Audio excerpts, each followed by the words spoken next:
en esta y en la que sigue, con el título Un mundo en el abismo. Un mundo en el abismo. Un mundo que está a punto de naufragar. No cabe duda que en estos últimos días hemos visto acontecimientos que han sacudido a las naciones. Acabo de grabar un reportaje especial, los invito a que lo vean en nuestras páginas, redes sociales, titulado Afganistán, donde comparto por cerca de media hora, 35 minutos, lo que está sucediendo en Afganistán, pero más importante que eso, las repercusiones globales que se vienen como consecuencia de lo que acaba de suceder. Y ustedes pues ponen los medios masivos de comunicación, CNN, Fox News, NBC, etcétera, etcétera, y todos los periódicos y los medios de comunicación seculares o del mundo nos presentan una perspectiva geopolítica, económica, histórica,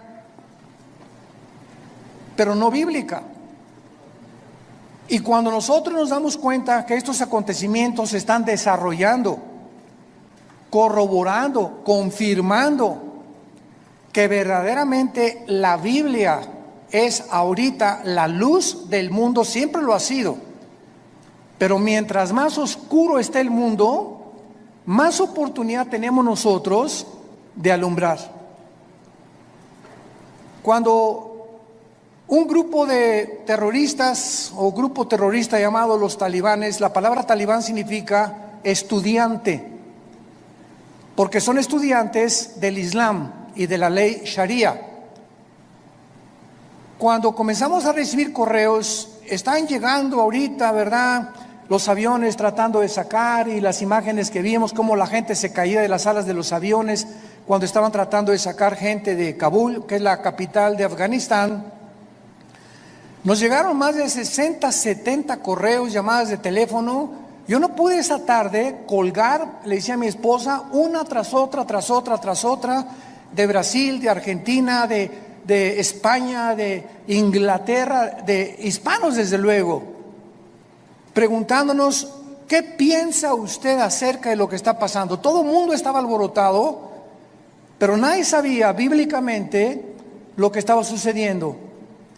Me puse a orar e inmediatamente comencé a tratar de recopilar la información que yo podía reunir para dar una conferencia al otro día, un reportaje especial para que pudiéramos los cristianos principalmente darnos cuenta que los Estados Unidos de Norteamérica no aparecen en la Biblia, y lo venimos diciendo desde hace muchos años. Los Estados Unidos de Norteamérica, que tuvieron la supremacía política, militar y económica desde 1945 y que por más de 70 años jugaron el papel de policía, porque durante muchos años Estados Unidos estuvieron disque vigilando que no hubiera dictaduras o ayudar a las naciones que eran ocupadas por dictadores, luchar contra el terrorismo, como se inició desde el ataque a las Torres Gemelas. El presidente George Bush lanzó un ataque contra 3 naciones que fueron Irán, Irak y Afganistán, porque Afganistán había sido el nido o la cueva de un grupo llamado Al-Qaeda, donde posteriormente capturaron ahí en Islamabad al famoso líder Osama Bin Laden. Y esta guerra contra el terrorismo, ¿verdad?, fue llevada durante los últimos 20 años, y finalmente nos damos cuenta que con la nueva administración actualmente del presidente Joe Biden, los errores tan grandes que han cometido ha hecho que ahora, con la actuación que Estados Unidos tuvo, le llaman ahora un tigre de papel. Estados Unidos ya no es la nación que era Ahora China ya sabe que puede invadir Taiwán. Ahora Irán ya sabe que pueden continuar con las centrifugadoras produciendo el uranio 35 para fabricar la bomba atómica. Ahora Irán ya sabe que lo puede hacer. Ahora Corea del Norte ya sabe que no tiene ningún impedimento para someter a Corea del Sur. Y ahora Turquía también ya sabe, a través del presidente Erdogan, que pueden levantarse para la reconstrucción de Afganistán, y el presidente de Turquía se ha autonombrado el líder mundial del Islam. Lo más interesante de todo lo que está sucediendo ahorita en el mundo, que vamos a desarrollarlo brevemente, es que estas cuatro naciones, China nunca ha dejado de tener relaciones cordiales con los talibanes, nunca.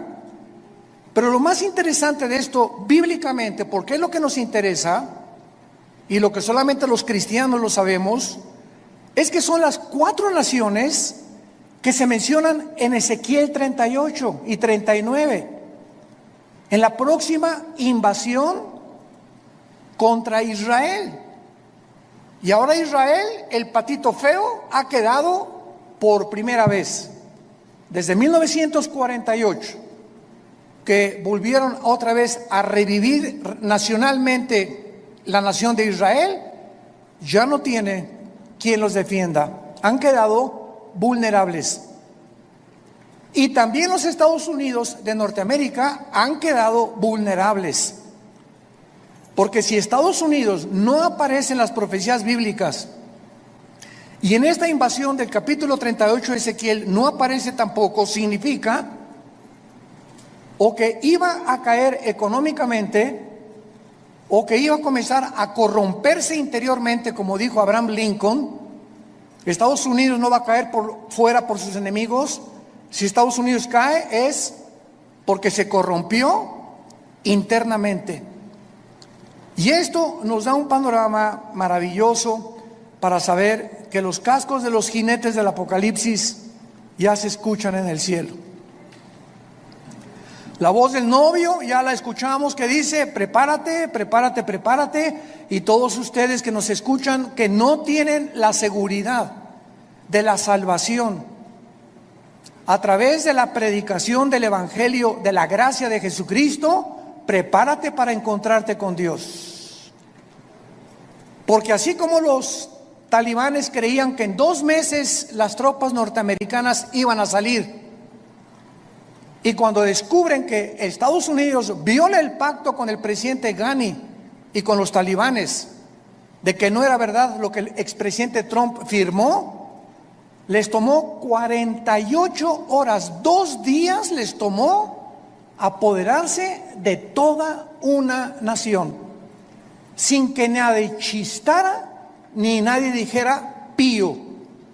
Y se quedaron ahí en Afganistán más de 2,000 vehículos blindados, helicópteros Black Hawk, que son los más modernos para la guerra, más de 50 aviones, fusiles de largo alcance, de mira telescópica, lanzagranadas, millones de municiones.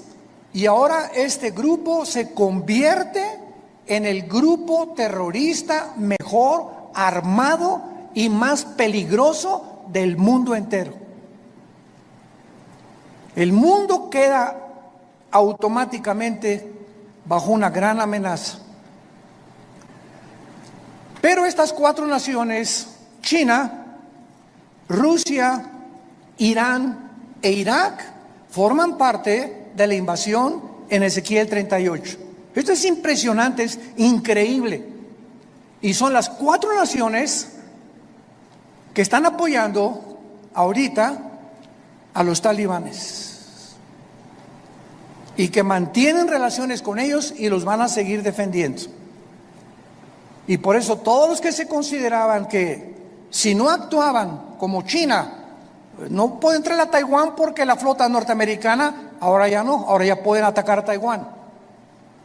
Irán, pues no podemos darle velocidad a la fabricación de las bombas atómicas porque Estados Unidos se nos puede echar encima. Ahora ya tienen la bandera libre para continuar produciendo armas nucleares. Y así, todas las naciones que tenían algún temor de que Estados Unidos reaccionara y mandara a sus soldados, se perdió completamente.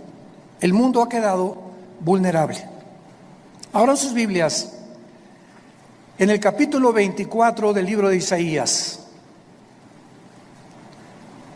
ojalá que todos hayan traído su Biblia. En los tiempos que vivimos, si tú no tomas en serio a Dios y sigues viniendo a la iglesia sin la Biblia, eres un cristiano de papel. A menos que ahorita en el metro se te cayó y lo olvidaste, que solo Dios lo sabe. Pero ya no podemos seguir siendo cristianos de papel, de pacotilla, de oídos, y profesando por afuera sin darle la importancia a Dios que Él nos pide que le demos a este libro sagrado, que es la única luz que tenemos actualmente. El pasaje que voy a leer en Isaías 24 se escribió hace más de 2500 años. Señores ateos que nos escuchan, escépticos y todas las personas que han atacado la Biblia y que se han burlado de ella, ahora van a comenzar a buscar y a volver otra vez a encontrar quién puede darnos respuestas de lo que está pasando geopolíticamente en el mundo. Y en este pasaje, escrito hace más de 2500 años, se describe cómo va a acabar el mundo. Pero aún más que eso, el Espíritu Santo nos delinea claramente las razones por las cuales el mundo ha llegado a la condición en la que se encuentra actualmente. Dice así: he aquí que Jehová vacía la tierra y la desnuda, y trastorna su faz, y hace esparcir a sus moradores. Y sucederá, así como al pueblo, también al sacerdote, como al siervo, así a su amo, como a la criada, a su ama, como al que compra, al que vende, como al que presta, al que toma prestado, como al que da al logro, así al que lo recibe. La tierra será enteramente vaciada, completamente saqueada, porque Jehová ha pronunciado esta palabra: se destruyó, cayó la tierra, enfermó. Cayó el mundo, enfermaron los altos pueblos de la tierra, y la tierra se contaminó bajo sus moradores porque, número 1, traspasaron las leyes. Número 2, falsearon el derecho. Y número 3, quebrantaron el pacto sempiterno. Por esta causa, la maldición consumió la tierra y sus moradores fueron asolados. Por esta causa fueron consumidos los habitantes de la tierra y disminuyeron los hombres. Se perdió el vino, enfermó la vid, gimieron todos los que eran alegres de corazón. Cesó el regocijo de los panderos, se acabó el estruendo de los que se alegran, cesó la alegría del arpa. No beberán vino con cantar, la sidra les será amarga a los que la bebieren. Quebrantada está la ciudad por la vanidad, toda casa se ha cerrado, para que no entre nadie. Esta escritura ha sido llamada el Apocalipsis de Isaías, porque después de que Isaías profetiza en este libro el juicio contra 11 naciones, el Señor ahora anuncia el juicio final contra el mundo entero. Ya el Señor Jesucristo había anunciado, Mateo 24:21, porque habrá gran tribulación en el mundo como nunca jamás la ha habido antes. En Lucas 21 escribe estas palabras el evangelista Lucas, versículo 25: habrá señales en el sol, en la luna, en las estrellas, y en la tierra angustia de las gentes, confundidas a causa del bramido del mar y de las olas, desfalleciendo los hombres por el temor y la expectación de las cosas que sobrevendrán en la tierra, porque las potencias de los cielos serán conmovidas. Versículo 34: miren también por ustedes mismos, que vuestros corazones no se carguen de glotonería, embriaguez y de los afanes de la vida, y venga de repente sobre vosotros aquel día, porque como un lazo vendrá sobre todos los que habitan sobre la faz de toda la tierra. Velad pues en todo tiempo, orando que seáis tenidos por dignos de escapar de todas estas cosas que vendrán y de estar en pie delante del Hijo del Hombre.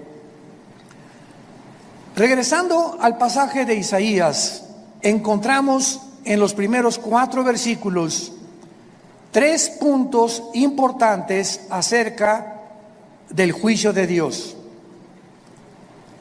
En primer lugar, dice el versículo 1: he aquí que Jehová vacía la tierra y la desnuda, la trastorna y hace esparcir a sus moradores.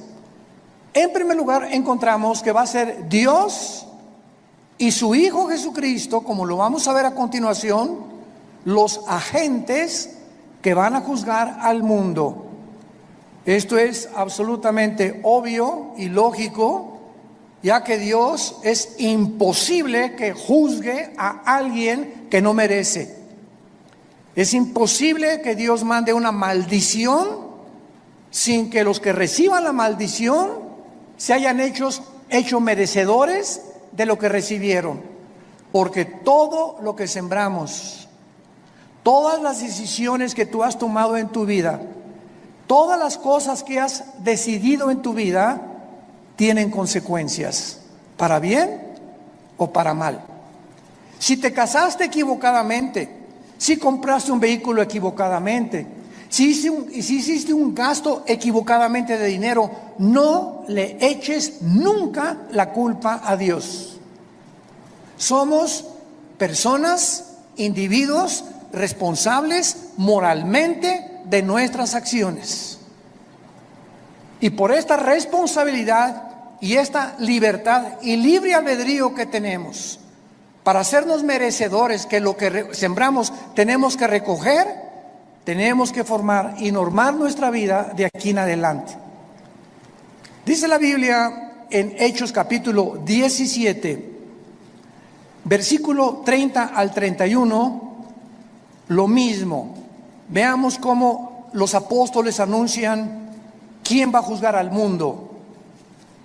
Pero Dios, Hechos 17, versículo 30, pero Dios, habiendo pasado por alto los tiempos de esta ignorancia, ahora manda a todos los hombres en todo lugar que se arrepientan, por cuanto ha establecido un día en el cual juzgará al mundo con justicia por aquel varón, o sea Jesucristo, a quien designó, dando a todos fe por haberle levantado de los muertos.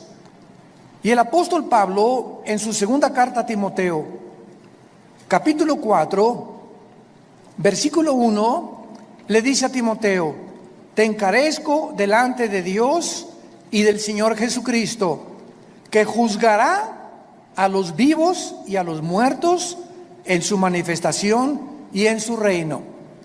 Entonces, lo primero que el Espíritu Santo resalta es que va a ser Dios el Padre y su Hijo Jesucristo los que se van a encargar de juzgarte.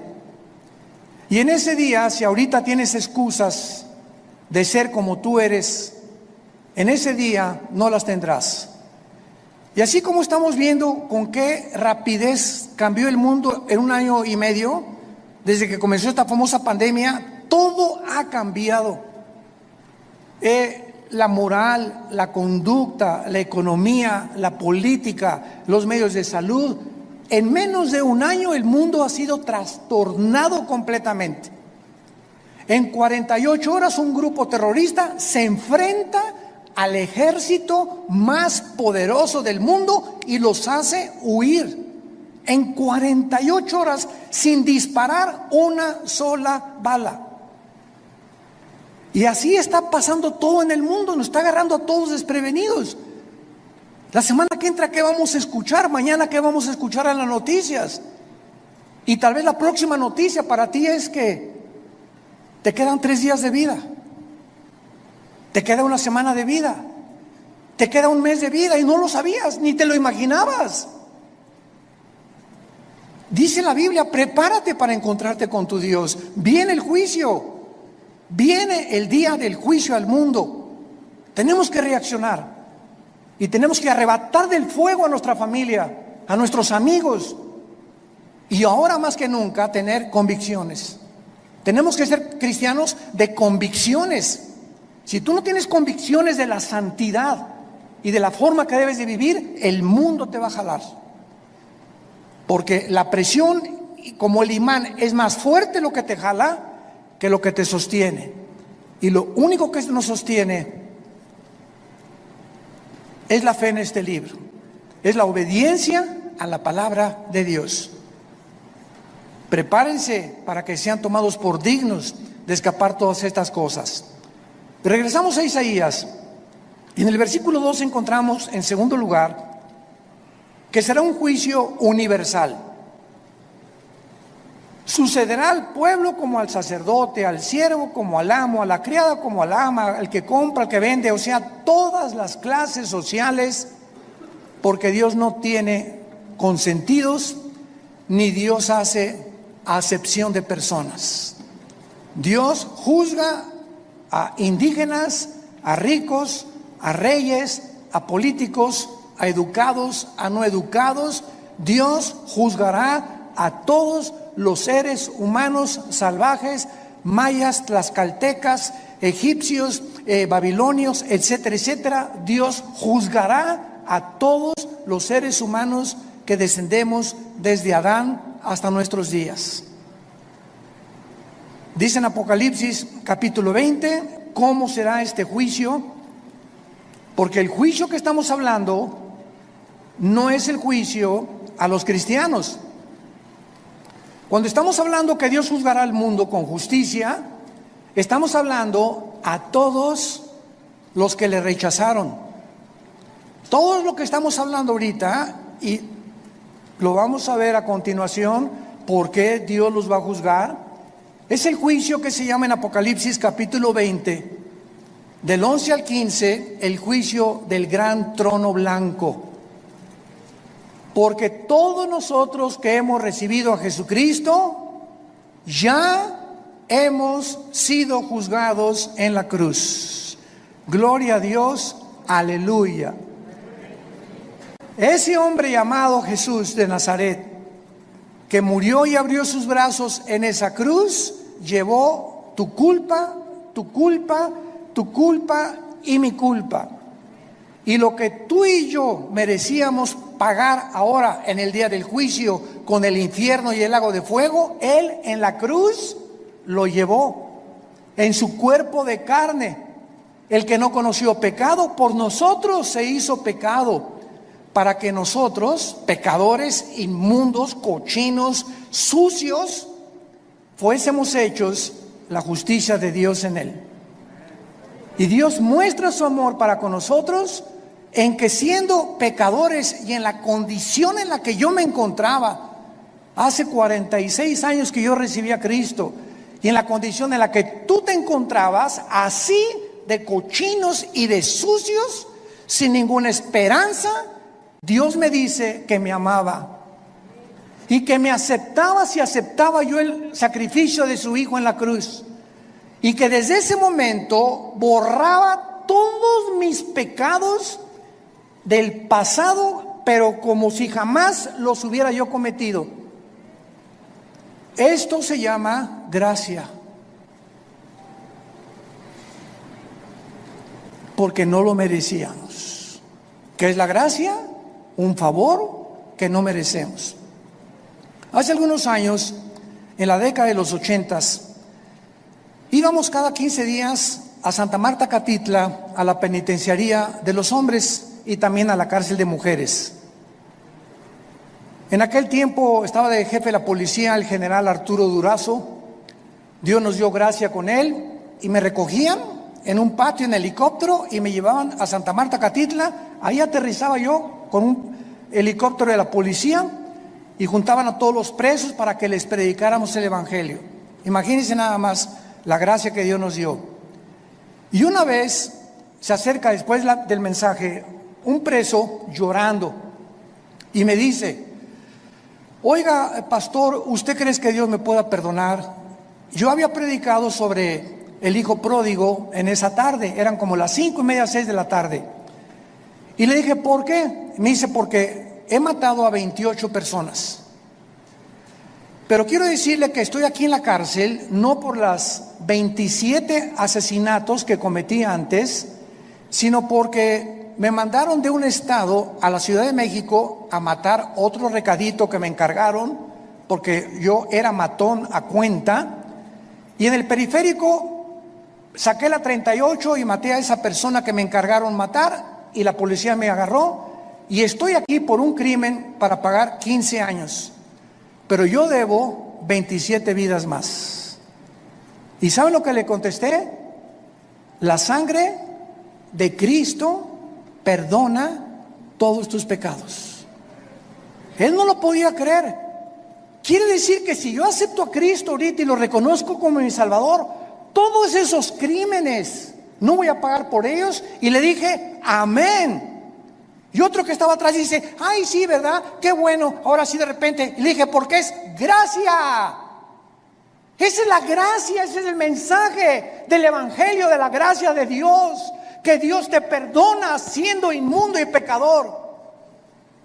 Porque nadie merece irse al cielo, nadie merece el perdón. Dios nos lo da en su amor en la cruz. Esta palabra gracia no aparece en ninguna religión. En ninguna religión. Y hay cristianos que todavía no han entendido el significado de la palabra: por gracia somos salvos por medio de la fe. Es la fe la que nos da la gracia de Dios. El creer lo que Él hizo en la cruz nos hace, nos abre para que Dios tenga a favor de nosotros, se compadezca de nosotros y nos regale el amor de su Hijo Jesucristo. ¿Qué mensaje tan glorioso tenemos? Yo quiero decirte a ti que nos estás viendo por la televisión y ustedes están aquí presentes. Me puedes decir: yo he abortado 8 niños, llevo 3 divorcios, he matado, he adulterado, he hecho aquello. Si tú recibes a Cristo, Dios te perdona. Y en este día del juicio tú no estarás presente, porque Él pagó por ti y por mí. Y por eso vivimos tan agradecidos, humillados, después de lo que Él hizo en nuestro lugar en esa cruz. Dice Apocalipsis 20, versículo 11, hablando del trono donde estarán todos los que rechazaron este regalo de Dios. Vi un gran trono blanco y al que estaba sentado en él, de delante del cual huyeron la tierra y el cielo, y ningún lugar se encontró para ellos. Esto nos habla que este juicio será después del milenio, porque los que estén en este juicio van a ver cómo desaparece la tierra y los cielos, y después de este juicio Dios hará nuevos cielos y nueva tierra. Entonces este juicio será hasta después de los 1000 años o del reino mesiánico que Jesucristo le prometió a los profetas. Y dice el versículo 12: que Juan el apóstol que escribe esto, vi a los muertos, grandes y pequeños, de pie, y los libros fueron abiertos. Y otro libro fue abierto, el cual es el libro de la vida. Y fueron juzgados los muertos por las cosas que estaban escritas en los libros según sus obras. Vemos que Juan nos dice que cuando Dios abrió los libros, todos los seres humanos que estaban enfrente del trono de Dios estaban parados. No había nadie de rodillas, todos de pie. ¿Por qué? Porque en ese momento se acabó la misericordia. En ese momento ya no hay gracia. En ese momento ya no hay favor, ya no hay nada más que dictar la sentencia. La gracia, el favor, la misericordia están hoy que tú me escuchas delante de ti a través del mensaje del Evangelio de la gracia de Jesucristo. Pero si después de esta vida tú rechazas lo que te está Dios ofreciendo en este momento, se acabó, porque eres responsable. Somos sometidos a la ley de la responsabilidad individual, y cuando tú te mueras, te morirás en tus pecados, porque tú así lo decidiste. Como dijo un predicador hace algún tiempo, Dios no manda a nadie al infierno. Dios no manda a nadie al infierno, ellos se van solitos. Dios dio a su Hijo en la cruz, y si tú te condenas es porque tú escogiste pasar la eternidad lejos de Dios, porque en esta vida rechazaste a Dios y no lo quisiste, menos te gustará seguir con Él después de muerto.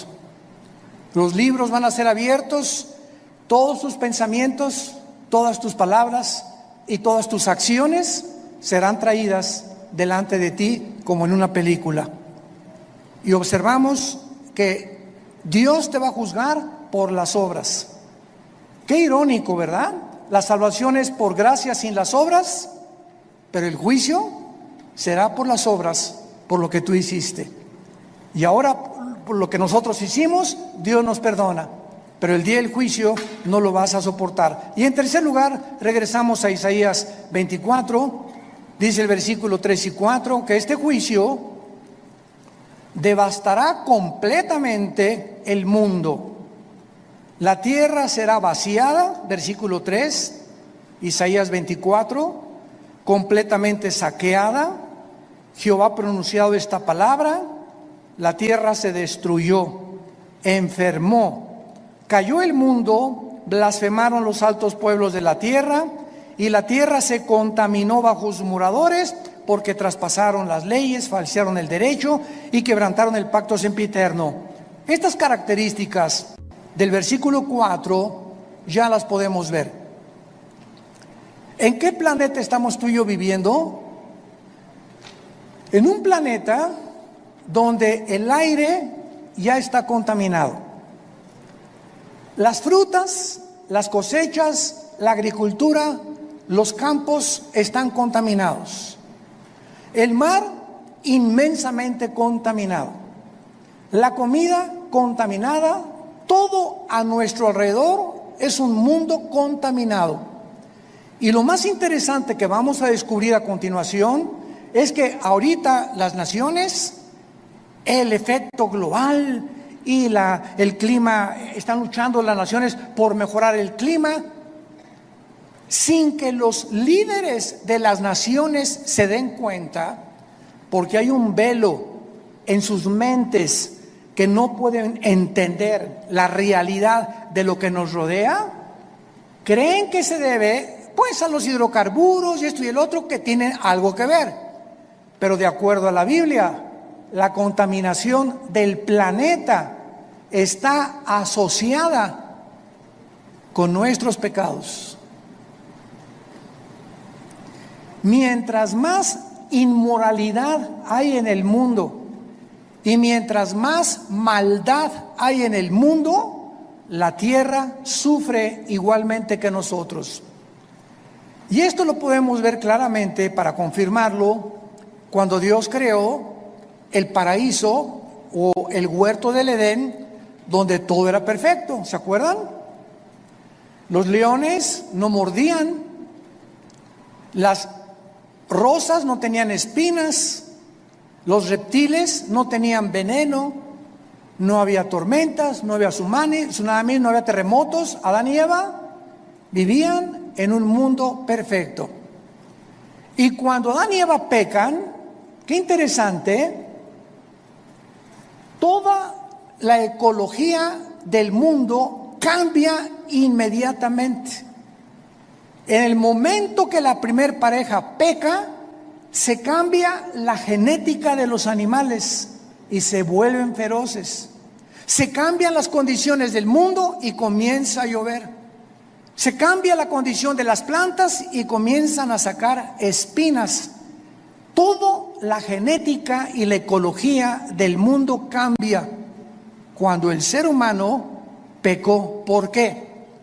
Porque desde Génesis 2, Dios le dijo a Adán y Eva: pongo debajo de ustedes para que se enseñoreen, para que sean los administradores de toda la creación.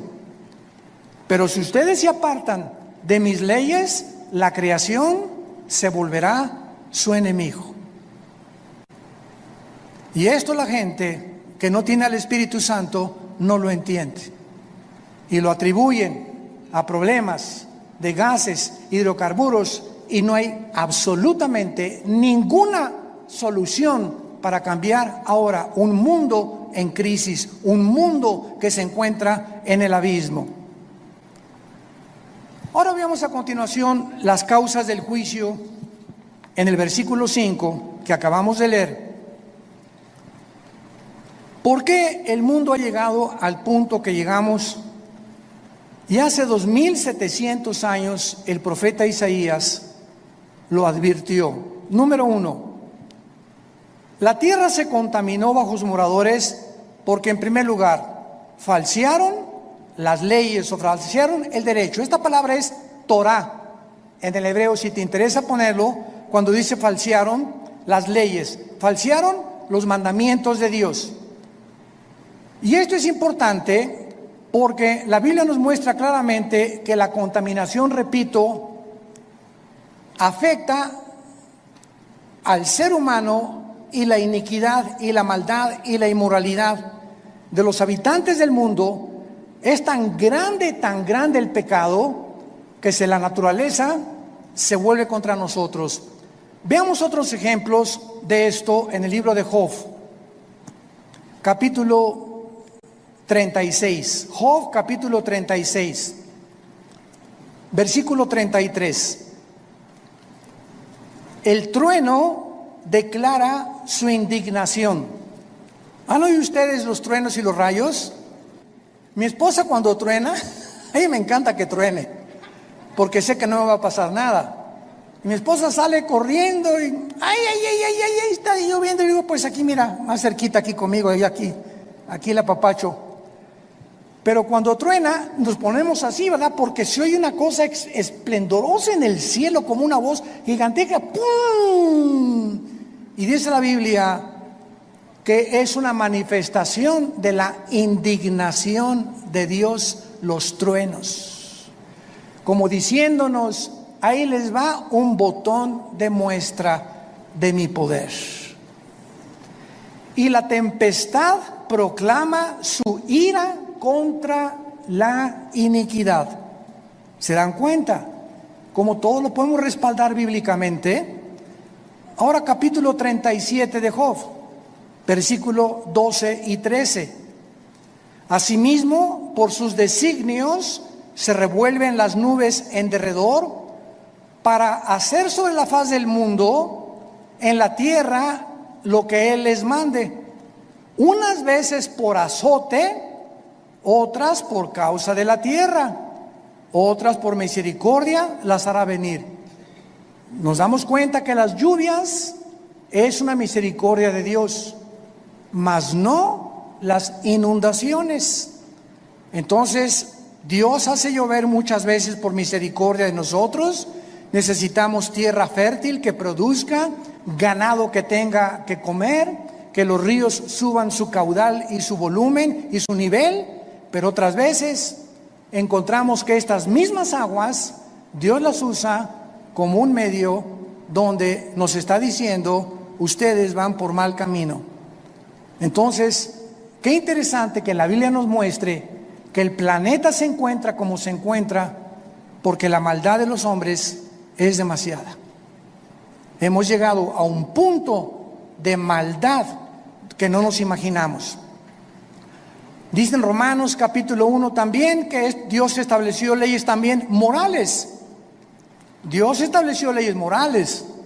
Cuando creó el mundo, Dios primero hizo las leyes de la gravitación, las leyes del electromagnetismo y las leyes nucleares.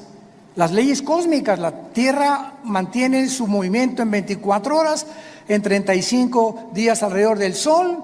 Vemos que la ley de la gravitación actúa las 24 horas del día, pero así, como estamos bajo un universo completamente y lujosamente, admirablemente diseñado por el Creador, gracias, señores científicos que nos escuchan, gracias al orden y el diseño de las leyes, existe la ciencia.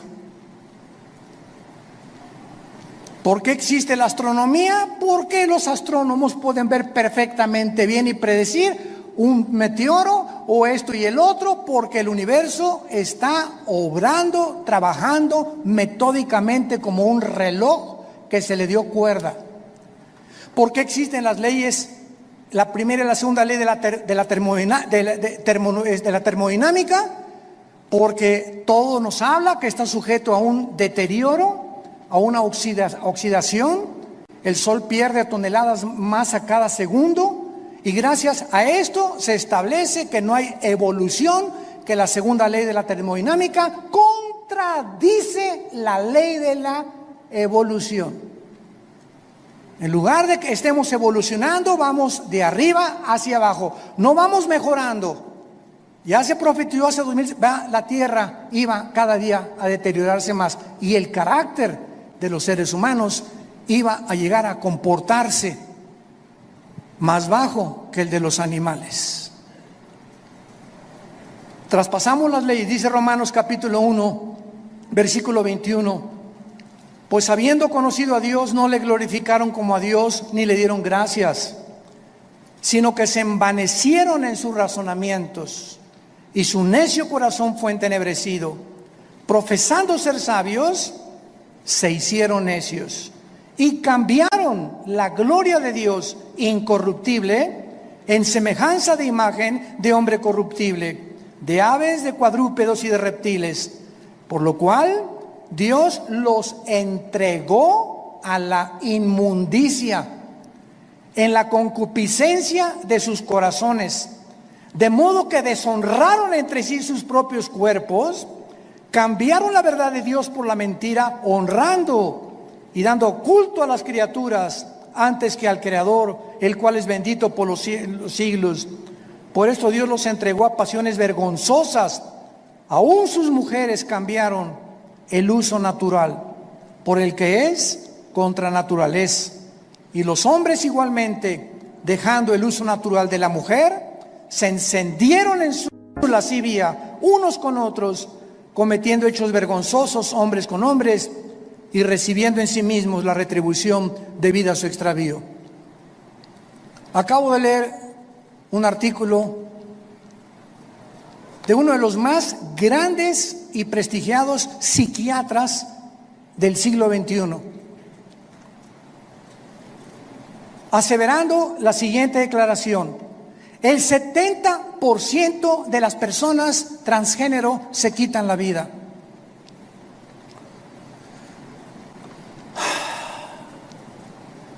El 70% de las personas que intentaron cambiar la naturaleza con la cual nacimos, le dijeron a Dios: te equivocaste, yo no soy hombre, soy mujer, no soy mujer, soy hombre. Finalmente, cuando hacen la operación y la cirugía para cambiarse el sexo, En su alma son como Dios los creó. Y comienza una lucha interna, ¿soy o no soy? ¿O qué soy? Y la confusión y el conflicto mental llega al grado que prefieren quitarse la vida. Esto fue escrito hace 2000 años por el apóstol Pablo. Dejando el uso natural, la biología, las leyes de la naturaleza, no hay más que hombre y mujer. No hay 3 sexos, no hay 4, no hay 5. Eres varón o eres hembra. Y cerramos la Biblia de acuerdo a la ciencia. Si tienes 2 cromosomas XX, eres mujer. Y si tienes el cromosoma Y, que las mujeres no tienen, eres macho camacho. Eres hombre de los pies a la cabeza. Y si tú niegas tu genética y niegas la naturaleza, acarreas, dice el apóstol Pablo, hace 2000 años, se viene sobre ti tu propia naturaleza. Y nunca podrás vivir en paz, porque has traspasado las leyes de Dios. En segundo lugar dice, falsearon el derecho. Los gobernantes, los magistrados de justicia que nos escuchan, los jueces federales y civiles, los senadores, los diputados, los dictadores, han pervertido el derecho para gobernar recta, íntegra y honestamente una nación. El expresidente de Afganistán, Ghani, salió huyendo con más de 120 millones de dólares, como todo buen político corrupto. Y si vemos una gangrena, un veneno que está ahorita en las naciones, es precisamente ese, la corrupción. No es el pueblo lo que les interesa, son sus intereses personales. Me voy a llevar lo más que pueda del pastel en el poco tiempo que tengo que ejercer mi derecho, antes de que acabe todo. Y finalmente dice la Biblia, quebrantaron el pacto sempiterno para terminar. Quebrantaron el pacto sempiterno. ¿Cuál es este pacto sempiterno? Veamos el libro de Malaquías, antes de Mateo, para terminar, el último libro de la Biblia, Malaquías capítulo 2, versículo 13, lo que el profeta escribió antes de que iniciara la venida de Jesucristo. Malaquías 2, versículo 13. Y esta vez haréis cubrir el altar de Jehová con lágrimas, de llanto y de clamor. Ya no miraré más a la ofrenda para aceptarla con gusto de tu mano. Me dirás, ¿por qué? Porque ha Jehová atestiguado contra ti y la mujer de tu juventud, contra la cual has sido desleal. Estoy enojado contra ti. ¿Por qué, Señor? Porque no eres fiel a tu esposa. Y vas a llorar y te vas a arrepentir y te vas a jalar los pelos. Y si te mueres en esta condición, te condenas eternamente. Desleal. Vamos a ver qué significa la palabra en hebreo, desleal. Siendo ella tu compañera y la mujer de tu pacto. ¿Cuál es el pacto que menciona Isaías que acabamos de mencionar? Sempiterno, el primer pacto que Dios estableció antes de cualquier institución humana, de los colegios y de los gobiernos. Se llama el pacto inquebrantable del matrimonio. A los que les interese, la palabra desleal en el hebreo es la palabra bagad, con B de bueno, A de Armando, G de Gárgara, H, A de Armando, D de David, bagad. Escuchen lo que significa ser desleal. Actuar encubiertamente, hipócritamente, fraudulentamente o secretamente, encubrir, tapar, engañar y decir cosas que no sentimos.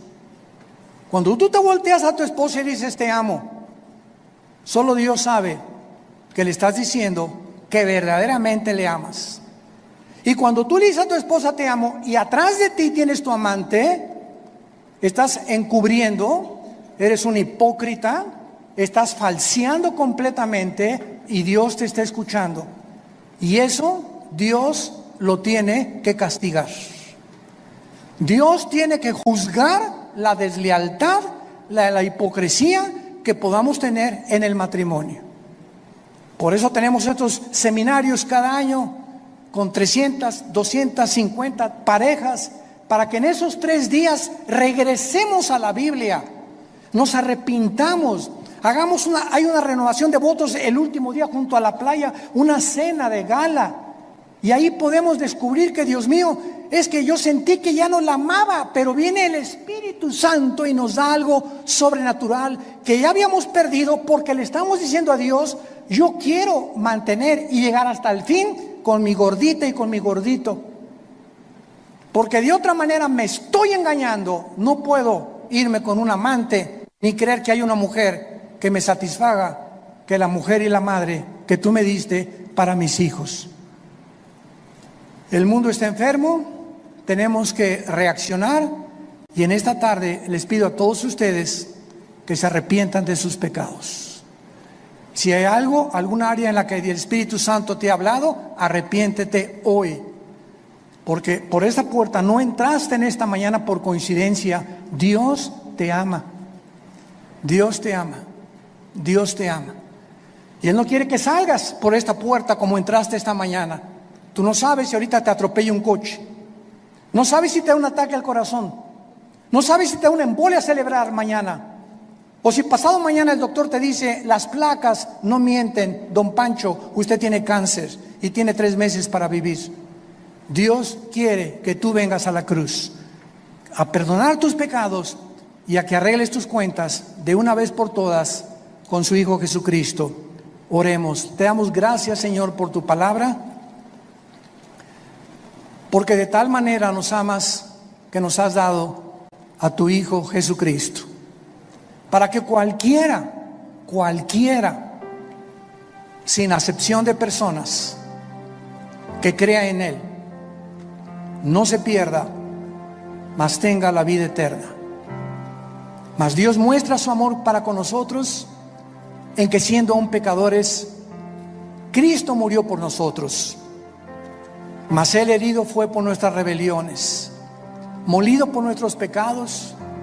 El castigo de nuestra paz fue sobre Él, y por sus llagas hemos sido nosotros curados.